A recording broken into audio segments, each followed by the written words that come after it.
Hello, my crafty friend.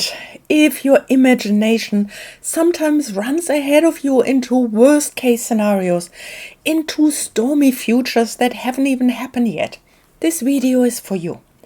One of you wrote to me recently that her imagination often wanders down dark paths or across stormy seas. And first of all, I want to say that is not a flaw. That is a powerful imagination. And today I want to show you a gentle way to use that same imagination to create light instead of fear. We are going to tell a tiny fairy tale together. And while we collage, I'll share a simple practice you can use whenever your mind begins building storms.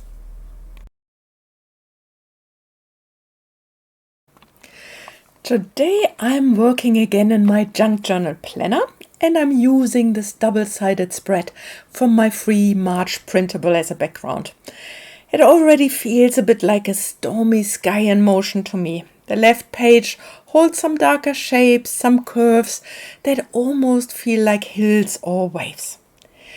And I have chosen one of my little printable girls.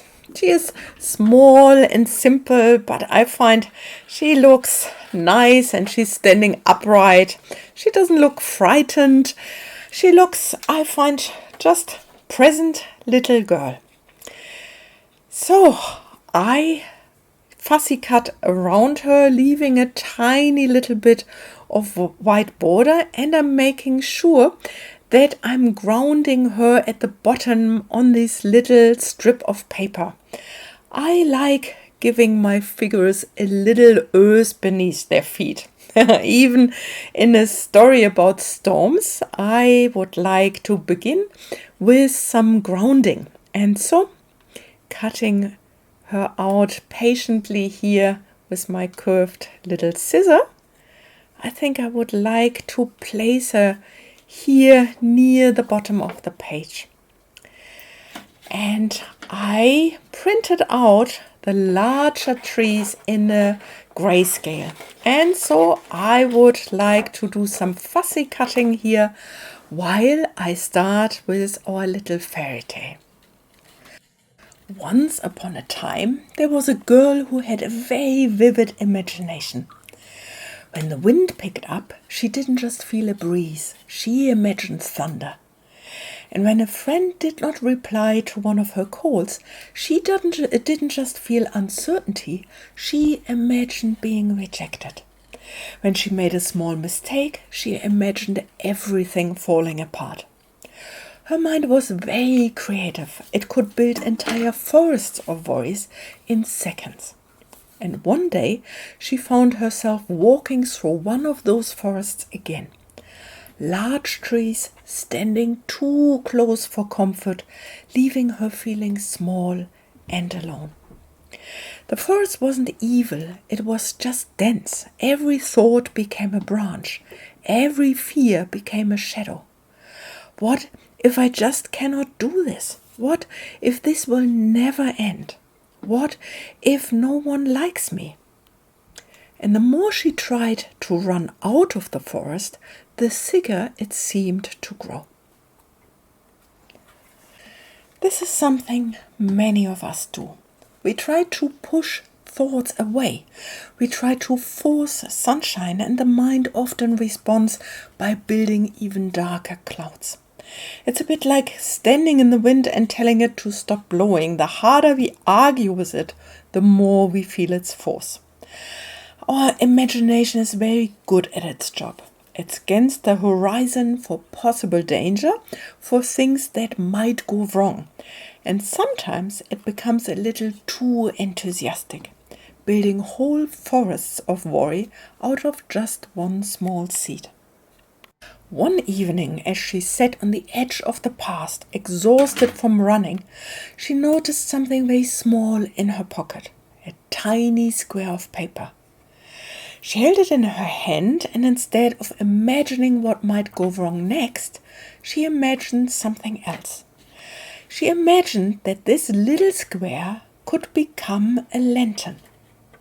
So I'm cutting a little flame from this bright yellow paper, punch an orange circle, And then decide to add a smaller yellow circle in the middle of this orange one instead of the flame.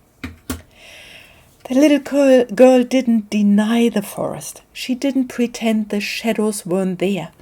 She simply decided to add one light. So as she placed that first lantern on the path, something shifted. Not everything, just enough. This is the first step of positive imagination. Not forcing happiness, not pretending storms don't exist. Just adding one small alternative image. When you notice your imagination building a storm, you might gently say to yourself, my mind is creating a story. That is awareness. Then you might add, is there another version I could imagine that feels even 5% safer? That is choice. So, let's go back to the story. The girl began making lanterns whenever the forest grew too loud. When her mind imagined everyone laughing at her, she imagined one kind face in the crowd. And when her mind imagined failure, she imagined a seed in the soil instead of a broken branch. Each lantern was small, but over time the path changed. So I'm adding 2 more tiny lantern shapes here. One slightly higher, one further back. And I find the page feels warmer. The forest does not disappear, but it was no longer only dark. The little girl realized something important. The forest was made of imagination, and so were the lanterns. The same mind that could create catastrophic endings could also create steady light. And that is something I want you to really hear. If your imagination goes to dark places, it means it is strong. And strong things can be guided. So if you are crafting with me today, I invite you to think of one recurring storm thought. Just one. You don't need to analyze it. You don't need to explain it. Simply ask, if this were a forest, what small lantern could I place here? It might be just a word like, maybe not. Maybe it's a little bit different. It might be an image of a door instead of a wall. Or it might be a tiny sun on the horizon. Just cut a small warm shape. Place it somewhere in your scene and notice what happens in your body as you do. Slowing the pace. I'm going to sit quietly for a few seconds while I press these lanterns down. You might do the same. So let the warmth spread across the page. Let your breath slow just a little. These pauses, this slowing down matters. It teaches your nervous system that imagination can regulate, not just activate. So, over time, the girl became known as the lantern maker. Not because she banished darkness, but because she learned to walk through it differently. When storms came, she did not panic.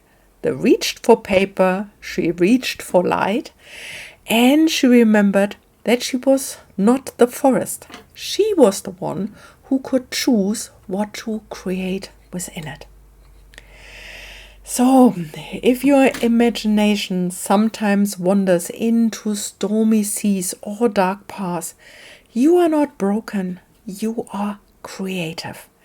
And creativity can be softened, it can be directed, it can be gently reshaped. Positive imagination is not about painting everything gold. It's about widening the scene. It's adding one light and then another. From there, the path slowly began to feel different. Not brighter all at once, not magically safe, but a little easier to walk. Where there had once only been tangled branches and heavy shadows, there were now small points of warmth, a soft glow here and a quiet light there, enough for her eyes to adjust, enough to see where to place the next step. And something else began to change too. Instead of rushing through the forest, she started to move more slowly. She noticed the spaces between the trees, the quiet sounds under her feet, the way even a dim lantern could reveal shapes she had not seen before. The forest had not disappeared, but it was no longer the same place she had feared.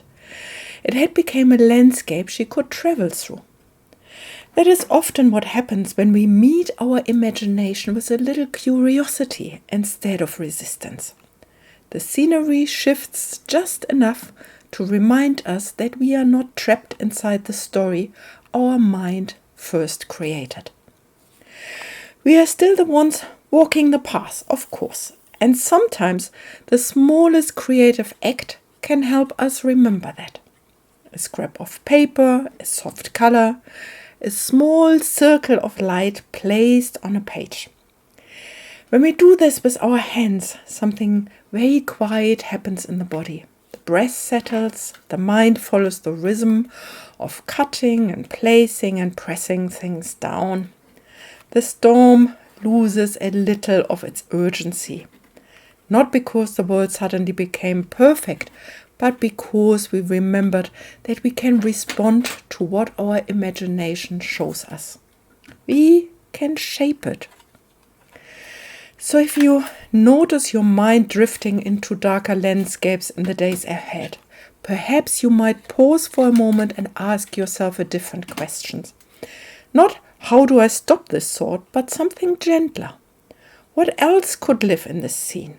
Perhaps a window, perhaps a path, perhaps a lantern waiting to be lit. You don't have to build a whole new world. One small addition is enough. Sometimes that tiny shift is all the space a mind needs to breathe. And if you created something alongside me, I hope you can take a moment to look at your page with a little kindness. Every mark you placed there is a reminder that creativity is not only decoration. For now, I'll hold the page a little closer so you can see the lanterns resting in the landscape. Small lights, quiet but steady. A reminder that even in stormy places, something warm can always be placed on the path. Take good care of yourself, and I'll see you in the next video.